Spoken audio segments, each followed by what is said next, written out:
تعلم القرآن وعلمه۔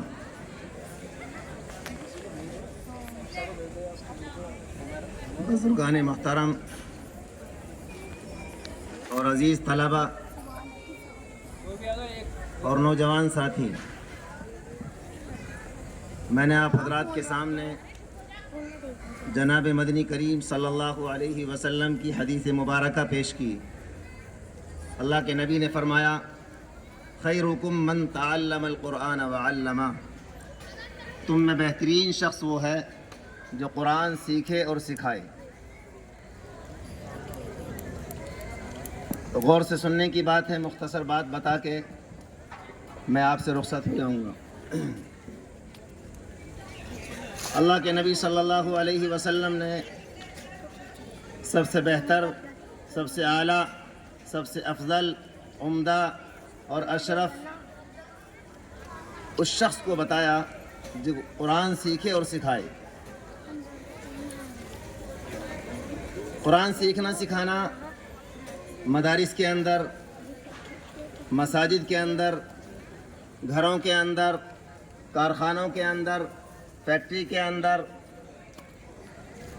اور زمین کے کسی بھی خطے میں قرآن سیکھنے سکھانے والا اگر اس قرآن کی محنت میں لگا ہوا ہے تو اللہ کے نبی نے اس کو سب سے بہتر بتایا ہے۔ اس لیے ہمیں چاہیے کہ ہم دنیا کے کاموں میں مشغول رہ کر، دنیا کی الجھنوں میں پھنس کر، اپنی ضروریات کے اندر رہ کر ہم اس کام کو انجام دے سکتے ہیں، کوئی مشکل نہیں ہے۔ صرف طالب علموں کے لیے یہ فضیلت نہیں ہے بلکہ پوری امت کے لیے فضیلت ہے۔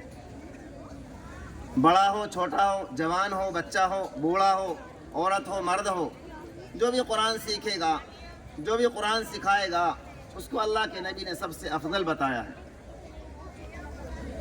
اس لیے ہمیں چاہیے کہ ہم اپنے اوقات میں سے کچھ وقت فارغ کر کے اللہ کے قرآن کے لیے سیکھنے سکھانے میں اس وقت کو صرف کریں، تو یہ وقت ہمارا قیمتی بنے گا، پھر ہم اس درجے میں اور اس زمرے میں شمار کیے جائیں گے۔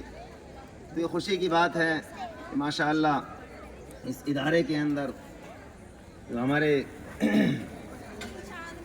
ماسٹر نور محمد صاحب، وکیل صاحب، عبد الواحد صاحب اور یہ جتنے حضرات یہاں اسٹاف ہیں، ماسٹر شمشیر صاحب، یہ جو محنت کر رہے ہیں، اس ادارے کو چمکانے کی فکر میں لگے ہوئے ہیں، یہ سب سے خوشی کی بات ہے۔ سب سے بڑی خوشی کی بات یہ ہے جو انہوں نے ابھی بات بتائی کہ ماڈرن تعلیم کے ساتھ، جدید تعلیم کے ساتھ، دنیاوی عصری علوم کے ساتھ دینیات اور قرآن کریم اور اردو یہاں اس ادارے کے اندر ان بچوں کو سکھایا جا رہا ہے، یہ بہت بڑی بات ہے۔ یہ بڑی خوشی کی بات ہے کہ ماشاءاللہ ابھی بتایا کہ 25 بچوں نے قرآن کریم کو مکمل کیا ہے۔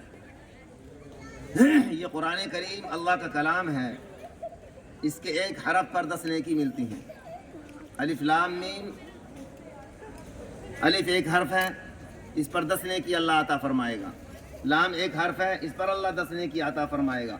میم ایک حرف ہے، اس پر اللہ 10 نیکی عطا فرمائے گا۔ تو الف لام میم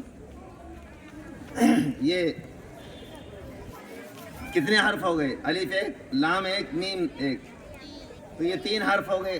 3 حرف پڑھنے پر اللہ 30 نیکی عطا فرما رہا ہے۔ تو اس لیے بڑی خوشی کی بات ہے کہ ماشاءاللہ 25 بچوں نے قرآن کریم مکمل کیا ہے۔ تو اس قرآن کو پڑھنے پر، اس قرآن کو سننے پر اللہ کا وعدہ ہے، اللہ نیکی عطا فرماتا ہے۔ یہ قرآن کل قیامت میں کام آنے والی چیز ہے، دنیا میں بھی عزت دیتا ہے اور آخرت میں بھی عزت دیتا ہے۔ اس لیے ہمیں چاہیے کہ ہم اپنی نسلوں کو، اپنے بچوں کو قرآن کی تعلیم سے آشنا کریں۔ اس ادارے میں یہ فکر لی جاتی ہے کہ بچہ ہمارا ہائی اسکول بنے، انٹر کرے، وہ انجینئر بنے، ڈاکٹر بنے، ماسٹر بنے، ابتدا سے لے کر، نرسری سے لے کر 8th کلاس تک اس کو دینیات سے، قرآن کریم سے، اردو سے واقف کرایا جاتا ہے، اسے آشنا کرایا جاتا ہے۔ یہ بہت خوشی کی بات ہے۔ اس کی ذہن سازی کی جاتی ہے۔ بنیاد اگر مضبوط ہو جائے گی تو آگے چل کر ہماری بچیاں مرتد نہیں ہوں گی۔ ایمان ہمارا مضبوط ہو جائے گا قرآن کی تعلیم سے ہمارے بچے آشنا ہو جائیں گے، انہیں معلوم ہو جائے گا کہ ہمیں پیدا کرنے والا کون ہے، ہمارا نبی کون ہے، ہماری شریعت کیا ہے، ہمارا قرآن کیا ہے، ہماری شریعت اور قرآن ہمیں کیا سکھاتا ہے۔ تو جب ان بچوں کی ذہنی بنیاد مضبوط ہو جائے گی، جب فاؤنڈیشن مضبوط ہوتا ہے تو اس پر بلڈنگ کھڑی کر سکتے ہیں۔ جب ان کی ذہن سازی شروع سے ہوگی، ان کی بنیاد مضبوط ہو جائے گی، ان کا ایمان مضبوط ہو جائے گا، کل آگے چل کر کسی کالج کے اندر یہ جائیں گے، اختلاط جو ہوتا ہے لڑکے لڑکیوں کا، مخلوط تعلیم ہوتی ہے، تو اس مخلوط تعلیم میں رہ کر اپنے ایمان کا سودا نہیں کریں گے۔ تو ہمیں ضرورت اس بات کی ہے کہ اپنے بچوں کو دینی تعلیم سے آشنا کریں، بنیادی تعلیم ہمیں مضبوط اپنے بچوں کو دلائیں، دینی ذہن بنائیں، دین کی فکر دلائیں کہ ہمارا ایمان یہ ہے، ہمارا یقین یہ ہے، ہماری شریعت یہ ہے، ہمارے حقوق یہ ہیں۔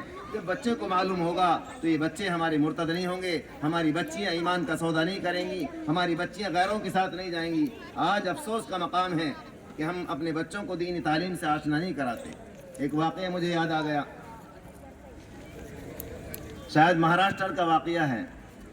ایک صاحب نے اپنے امام صاحب سے جا کے شکایت کی کہ میری بچی نے مجھ سے یہ کہا ہے کہ میں صرف 15 دن تک آپ کے گھر رہوں گی اور 15 دن کے بعد اپنے گھر سے چلی جاؤں گی۔ ماں سے